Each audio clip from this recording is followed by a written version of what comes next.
اللہ تعالیٰ کی اس کائنات پر غور کرنے کے نتیجے میں آئنسٹائن نے کیا کچھ کر ڈالا، نیوٹن نے کیا کچھ کر ڈالا، موجودہ دنیا میں کیا کیا گیا ہے. تو آپ کے نفس کے اندر بھی ایک دنیا ہے.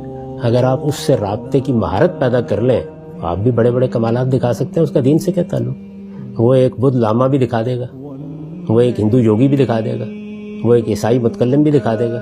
آپ کے پاس وقت ہو تو میں آپ کو ان سب کی داستانیں سنا دیتا ہوں. یعنی ان کی تذکرۃ الاولیاء ہم سے بھی بڑی ہے اور صدیوں پر محیط ہے. تو اس سب کچھ کا کوئی تعلق اللہ تعالیٰ کی طرف سے کسی بات سے نہیں. اللہ تعالیٰ کی بات وہی ہے جو اللہ کی کتاب نے بیان کر دی ہے، جو محمد الرسول اللہ نے بیان کر دی ہے، جو صحابہ کی زندگی میں نمایاں ہو گئی ہے. دین جاننا ہے تو بس اس سے آگے کچھ نہیں. اپنا کوئی فلسفہ بنانا ہے تو اپنے فلسفے کے طور پر پیش کیجئے. ہم ہیگل اور کانٹ کو بھی پڑھتے ہیں، دیکارت کو بھی پڑھتے ہیں، آپ کو بھی پڑھ لیں گے، سن لیں گے. لیکن یہ کہ اس کو دین کے نام پر پیش کریں گے تو پوسٹ مارٹم کر دیا جائے گا اس کو. ٹھیک ہے، ہم سب بہت بہت شکریہ آپ کے وقت کا. یہاں نشست کا خاتمہ کرتے ہیں.